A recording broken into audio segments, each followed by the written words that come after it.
Hi, thanks for coming. You already know this, but I'm Martin Williams. I'm the Director of the Office of Sponsored Programs. We are located over in Robbinger Hall, room 309, if you need to find us. We provide a variety of services to help faculty and staff obtain grants from primarily government sources, government grants and contracts, we often just refer to them as. And we break our services down into three broad categories of support. There's pre-award services, which is everything that has to do with getting the proposal out the door. We'll talk about all these in much more detail in just a minute. There is post-award services, which is helping to manage projects. And then there's compliance activities. And those are both project-specific and then other things that are larger for the university, like the use of human subjects in research. So anything that, well, you get government money, you get a lot of rules. In order to qualify for the money, you sometimes have to have other activities going on so that you're ready for that when the time comes.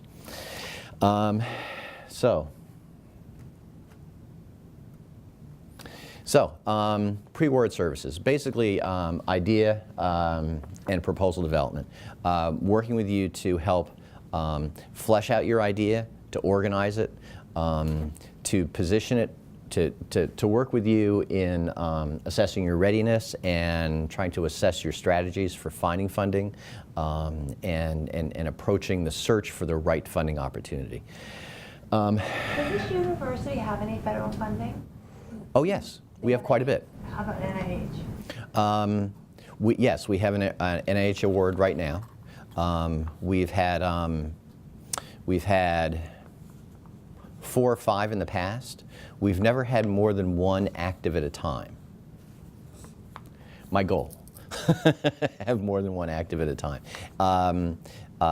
We have in biology department, Emmanuel Onivy is doing research. We got it through an area grant program.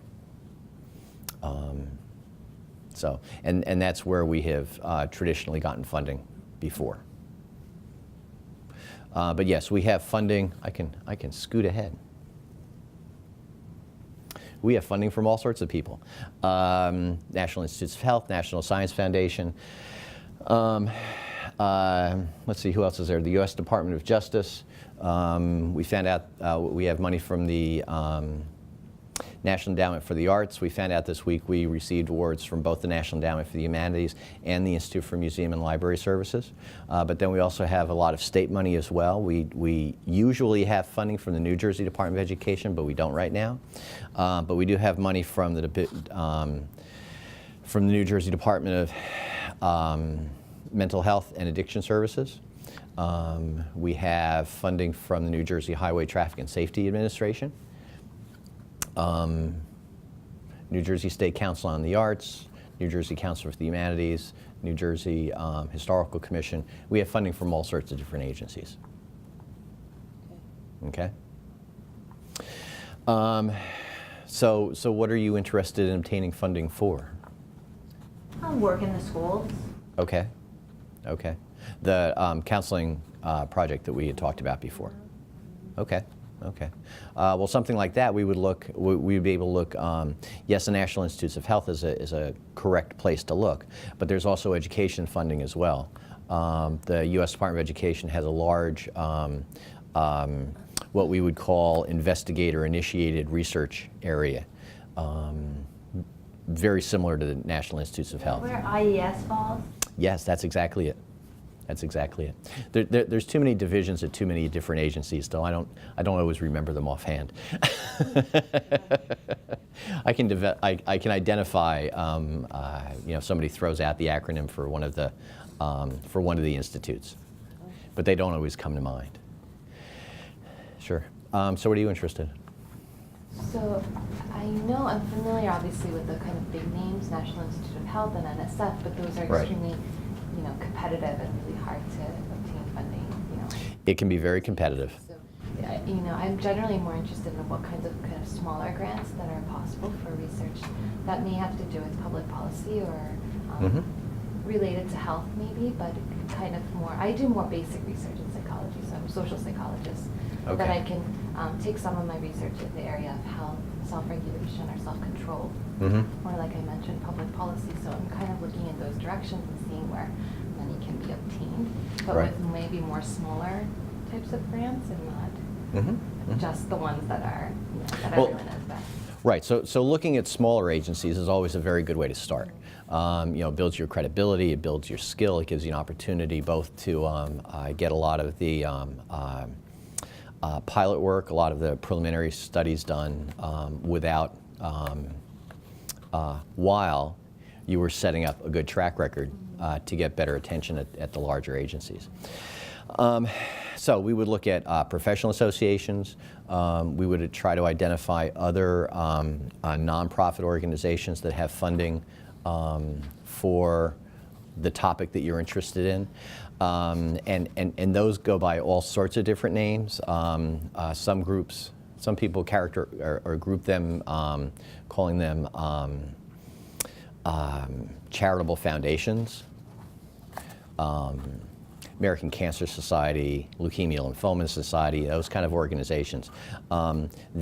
They call themselves society, some call themselves a foundation, but they're organizations that support research in those kind of activities. So that falls under our auspices as well, so does professional associations. And then there are a whole variety of other programs out there. The NIH has a strategy, has been working on a strategy of providing larger grants to individual organizations, and then they re-grant those funds out to people at other agencies. 2 years ago, this was not on anybody's radar. We'll have 3 proposals out this year to organizations that are like that. The first one we sent out did not get funded. There's one that's pending now, and there's one that we're going to submit probably early January. So it's it's kind of a whole new area, and it's perfect for people in an organization like ours. The pool of proposals is generally much smaller. It's very easy to interact with the program officers who are running the program. It's really the project director at the agency that's running the program. So we can get lots of good information from them before we start working on the proposal. And what are these agencies again? You're talking about which one? Well, I haven't really figured out how to categorize them by a name. So they are institutions, and that 2 of the 3 that we've worked with this year were universities, and the third one was a public research institution. They've received a grant from the NIH, and now they are re-granting funds to other organizations, other investigators. So they receive support for the big research topic, and then they put out a small call for proposals for very specific areas within that topic. And then they're receiving proposals and making decisions. So it's also tends to not be a whole lot of money, $75,000 to $100,000, but at an institution like ours, that can go a very long way. You can really accomplish a huge amount with that kind of money. And when you're looking at smaller organizations, you tend to looking at very small awards anyway. Professional associations, some of the other nonprofit funders, you're looking at $5,000, $10,000, maybe $20,000. But there's a variety of things out there that we would look at. The university also applies to foundations, but that's done through our institutional advancement area. We can help you identify that and work on your strategy some, but then the proposal itself would be submitted through institutional advancement. Okay. Just previous. Oh, I know how to do this without doing that. There we go. Just to get back to this page a little bit, the other variety of things that we do. Once we find the right funding opportunity, we'll go through the guidelines with you and really figure out what they're asking for and try to develop a strategy for the proposal and the point of view, and also help with contacting somebody at the sponsor. It's very important to talk to a program officer when you're working, when you're getting a proposal together. It really helps in the long run. They just yesterday we sent out a proposal where person who's running the project had developed a very good relationship with the program officer. We submitted the proposal. 10 minutes later, we got some other information. She got another award. She wanted to include it in the proposal. But we'd already submitted it electronically. So we had to contact the program officer and find out the details of how to resubmit that. If the program officer didn't know who our project director was, it might have taken her all day to respond. We had the response back in 10 minutes. And it was, "Hi, Kristen, how you doing? It's good to hear you got your proposal in. Make this change and do this and resubmit the proposal." It was a very easy, open conversation. And you want to establish that because they are also very interested in your topic. They have a certain degree of expertise in their field. And will be able to provide a lot of insights into the program itself. But then later on, when it's funded, you will actually be working with this person for 2, 3, 4, maybe 5 years, interacting with them on a regular basis and developing a relationship with them as well, which will help lead to additional funding and additional opportunities, serve as a reviewer on proposals, to do other things at the agency. So it's very important to establish that professional relationship on a very early basis. And we help you do that. I've been on an NIH review panel. Oh, have you? Very good experience. Yeah. Oh, yeah? Yeah. Very eye-opening on the other hand. Good, good. And that is terrific experience going into writing a proposal. Really helped. Oh, yeah, yeah, yeah. So you were a primary reviewer on one, and you were a secondary and then a tertiary reviewer, and then you were just part of the committee listening to all of them besides. How many proposals did you actually get to read? Special emphasis, not many actually. Okay. It was a special emphasis panel on intervention in children. Okay. And so I think it wasn't a standing committee, it was special emphasis. So Okay. I only read 3, and Okay. actually all the ones I read were unscored. Uh-huh. So they weren't even discussed. Okay. Yeah. Okay, interesting. Well, from that, you can see what not to do. I don't think that right now it's hard to do anything right now. Well, it's federal money is getting more and more competitive, both because it's either leveled out or reduced a little bit, and then also because the just general competitiveness has been going up consistently for the past forever. Every year there's more people who want money, so it gets a little bit harder every year. So being prepared and going in and figuring out what all those, well, I'm going to say tricks are, but they're not. What all those tricks are to really enhance your competitiveness. It's very important.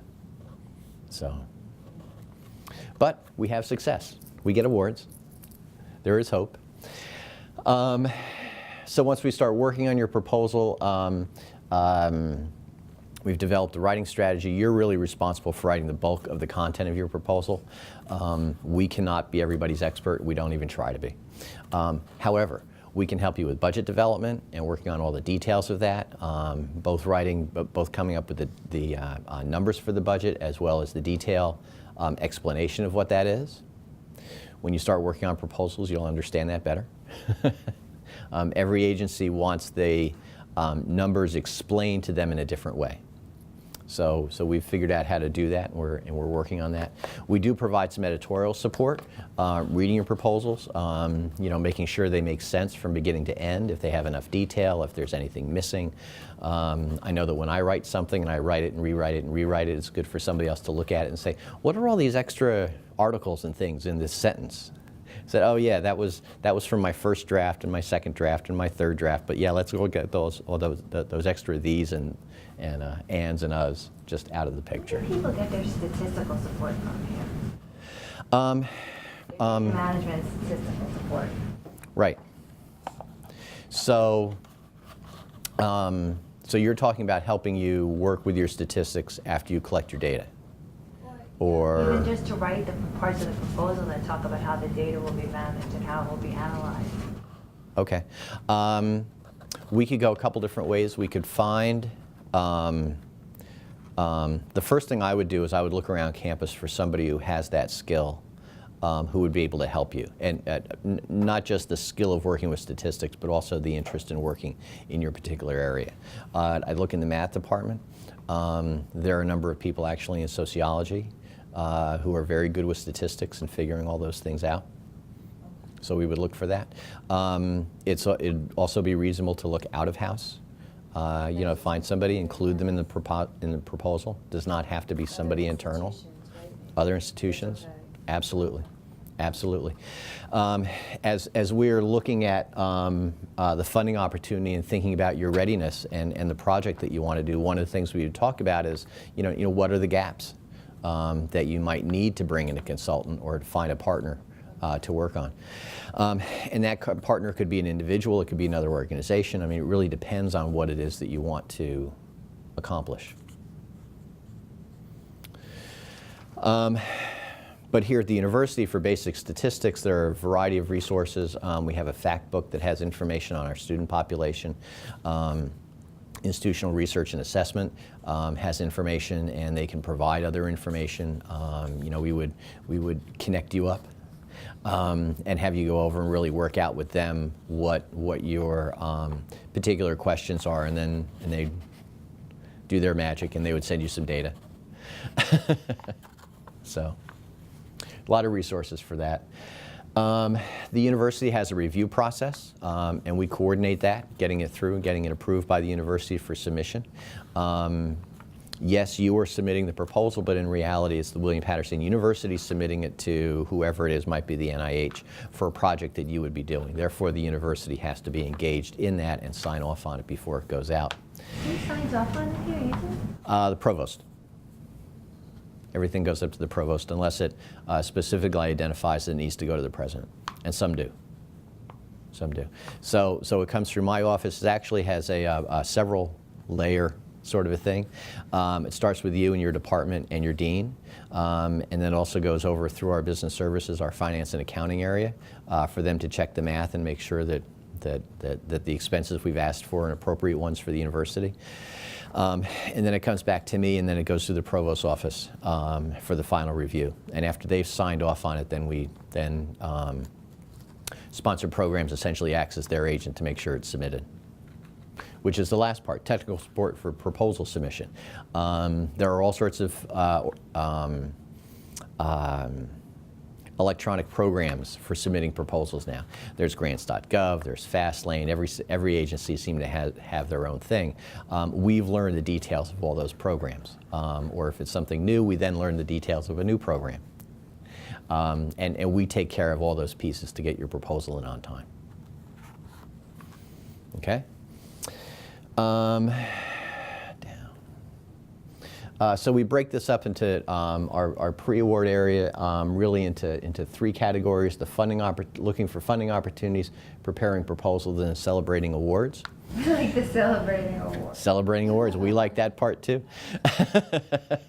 A lot of organizations put that in the after the award piece, but I like to keep that right out in front as part of the acknowledging everybody for all their good work. We have three primary resources to help you find funding opportunities that are right for you. There's the Pivot product, COS Pivot, which is a large multi-layered database. You can find things for all sorts of programs and activities. There's Grant Search, which is pre-selected for public institutions of higher education. The big difference there is that Pivot has some 60,000 funding opportunities in it, whereas Grant Search has more like 12 or 13,000. So it's a much more compact, much more focused sort of an opportunity for us to use. The third item, the funding, the dates, updates, and insights, the Sponsored Programs Funding Opportunity email. Are you getting those? You should be getting those. As new faculty, we put you on the list. I'm getting it. Probably if you're getting it. Okay. Would they come from your office? Opposite, Yes. It's like an OS email, right?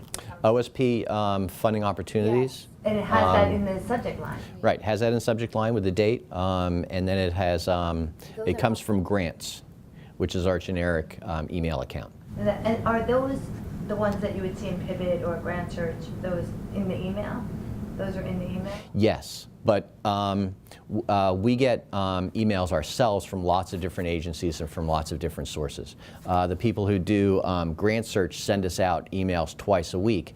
The big difference between the databases and the email is that the email are things that are released right now for immediately pending opportunities. Most of the agencies have ongoing opportunities, or things that are scheduled many months in advance. Using grant search or Pivot, you would identify the big picture set of funding opportunities, whereas the DUI, as we call it, is focused on what has been announced this week that's likely to be due in the next 30 to 60, maybe 90 days. So it's very time specific, the DUIs. One of the good things I think about the DUIs is that if you're watching them on a regular basis, you'll get a sense as to what organizations, what needs agencies are looking to fill through their funding. And it's also a way to identify agencies that might be interested in what you're doing, and then you can go to that agency and search that agency specifically. Okay. We have we offer a variety of other workshops during the year, one of which is focused just on learning how to use our funding opportunity search engines. So look for the schedule for that for next year. Okay? Okay. So preparing proposals, I've already talked quite a bit about that, the kind of resources and services that we do to support that. And then the Celebrating Awards, we publish a newsletter every year. We make a big list of who got funding in the previous fiscal year. But then we also have a program every year called Research and Scholarship Day, which is an opportunity for you to come and talk to the university community about your research. It does not have to be tied to a funding opportunity. It does not have to be a final product. It can be, if you're planning to do a presentation at another organization, you can come and preview it here. Or if you've made a presentation recently at another organization, you can come and rerun it here. When is that? You know, it's the first Thursday in April every year. So this next year it's going to be April 3rd. We were talking about it just this morning, so I should remember that. So it's I believe it's April 3rd. Do you need presenters? Okay. We always need presenters. A call for abstracts, a save the date will be going out any moment now, and a call for abstracts happens immediately after the semester begins in January. So there'll be lots of information, lots of opportunity. Really looking forward to your participating. It's a fun day. During Common Hour, we have a big student poster exhibition as well as some college-sponsored events, but mostly it's a lot of concurrent sessions. It's very conference feeling.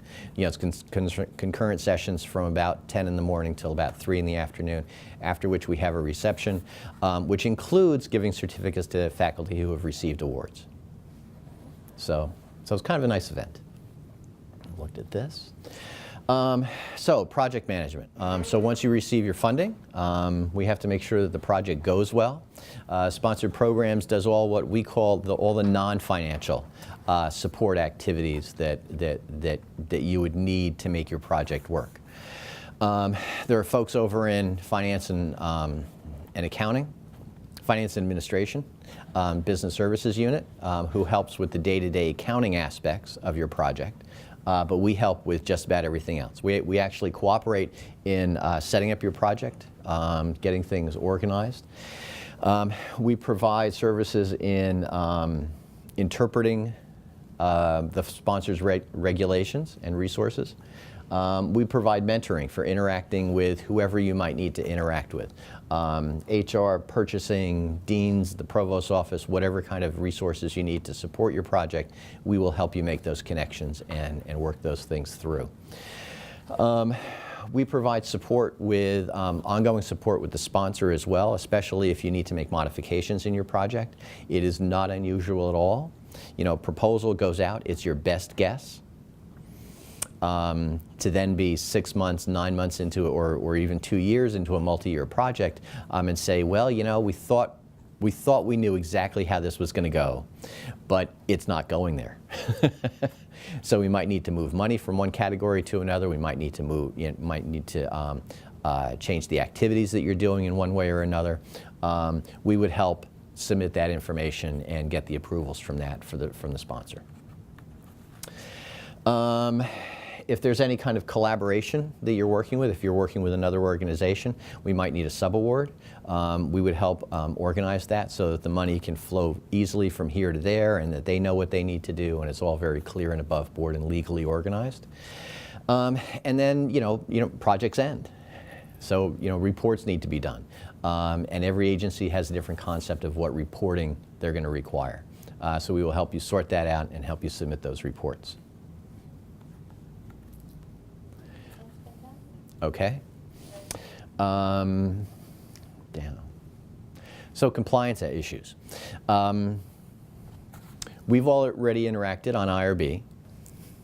So my thought was, I'll stop here and talk a lot about IRB. But what I'll do is I'll point you to the last page of the handout that I gave you, which has to do with the city program. We have we set up a course specifically for students. So you can have students in your class go and complete this course, and they will get a very good foundation of what using human subjects in research entails, the concerns. They go over the Belmont report, they talk a lot about informed consent, all those things, the Helsinki Agreement. I have 3 students who are going to be participating in research with me. Okay. Do they need to fill this out to complete this? They do not because you are their supervisor.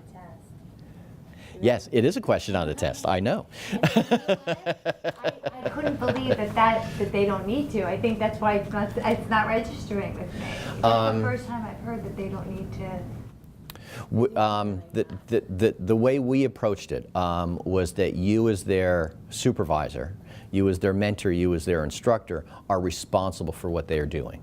But it's okay if I want them to do it. Absolutely. Okay. Any student can go and take this course. Okay. We currently have 2 courses that are available. It's the more detailed one that's really for faculty and investigators, people who have been previously trained in the use of human subjects in research. It really is a course just to certify that, yes, you already know what you knew. That's the one that you would do. The student one is very different. It really focuses on it from a ground-up perspective. They assume students who enter this, who take the program probably have heard very little, if anything, about issues related to using human subjects.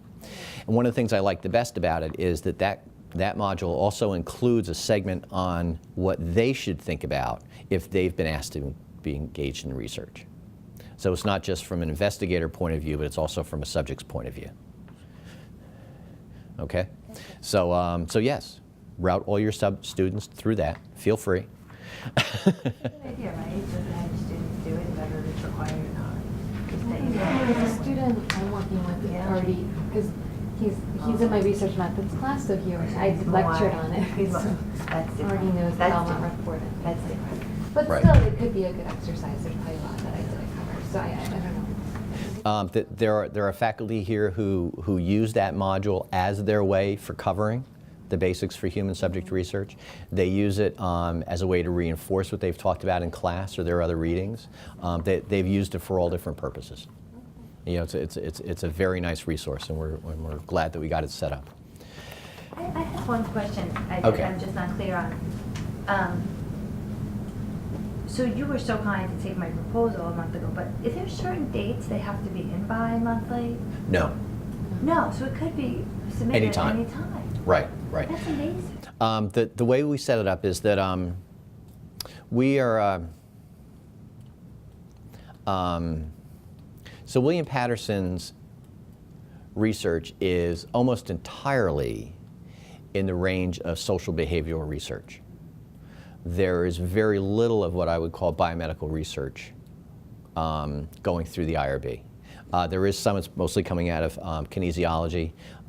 There's some, depending on the institution you're in, they would put it in biomedical research as opposed to social behavioral, but we tend to tip things toward the social behavioral. And we set up the process so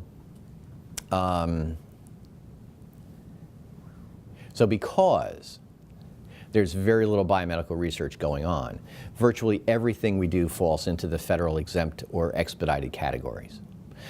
So our process is really built around the members of the IRB doing a primary review on a protocol, and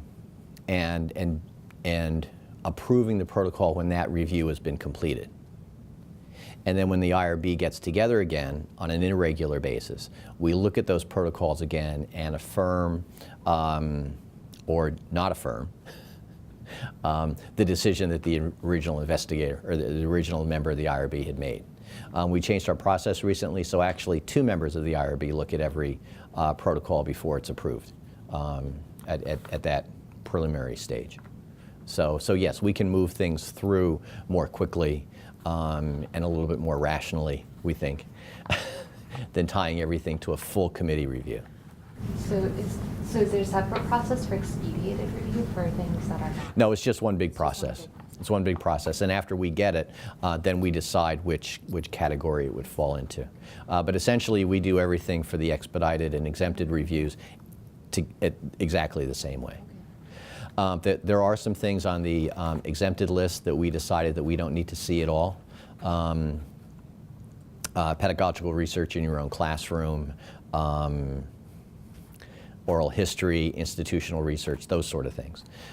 So we don't need to see that at all, as long as you're, for the pedagogical, as long as you're working with your own students. But if it's beyond that, then you send it to us and we look at it and we, respond in generally 2 or 3 weeks. 2 or 3 weeks. Okay. And if a student, because I'm teaching research methods, and I don't think it's an issue this semester, but I'm going to continue to teach this. If there's some research that they've conducted that they now want to pursue further beyond the class, then they can't publish that, right? Because they don't have IRB for that.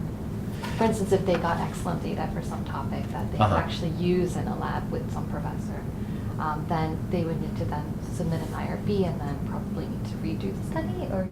Not necessarily. Actually, for anybody here who pursues research that didn't have to go through the IRB to begin with, if you find that there is something good and you do want to submit that, we will and we have in the past written letter. We would look at it, and we have written letters to publishers a couple of times that said, at the time that you undertook this research, it was not something that had to be submitted to the IRB for review. We have looked at it, looks good. We did not approve it, but it fits all the terms and conditions that we would have been concerned about. Because I have like 30 students doing projects, and some have like really nice data, I would say. So Where did you get it from, the data? I run them through Sona. Oh, so right. Yeah, so it's actually like legitimate data. I always like to, I myself always like, even if it's expedited approval from an IRB. I don't know why. I think I'm over anxious. But this would be sort of approval, but it would be sort of after the fact. Right, as long as I get an approval. Right. It's not. Yeah. Right. Exactly. It's not exactly an approval, but it's saying based on our policies and our practices here, it did not have to be submitted, but everything was done in an appropriate and thorough way. And then probably if you wanted to follow up on that research and run subsequent studies, then would we need to submit an IRB? Then in that case, you should go through the IRB. Absolutely.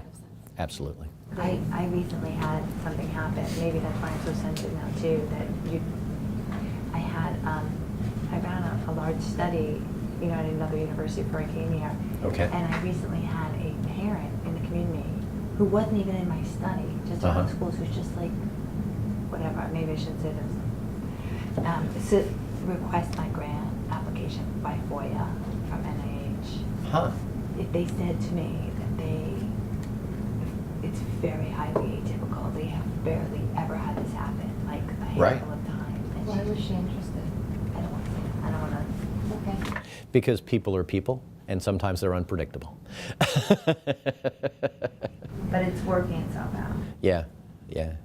Huh. Interesting. That is interesting. We'll talk about that at length on another opportunity. Yeah, okay. But just to finish this real quick, if you're certainly not working with animal subjects, but we do have responsible conduct of research policy and some resources on the web as well.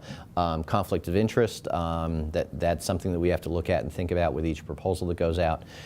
And maybe manage later on. Effort reporting, if you submit the proposal and you get time off from teaching or time in the summer, we have to keep track to make sure you're spending time working on the project properly. So we need a separate report to document that. Can I ask you something? Sure. How much is a credit, like how much does it cost on a grant to buy you something? One credit, one semester, is 12.5% of your salary. Oh, I'm sorry. No, one course. One course, one semester is 12.5%. So one credit is one 3-credit course is 12.5% of your salary. So and we typically work with 2 courses over a year, so that'd be essentially 25% of your salary for that. Often, if we're applying to the NSF or the NIH, we will ask them for the 2 months of support that they're willing to provide us.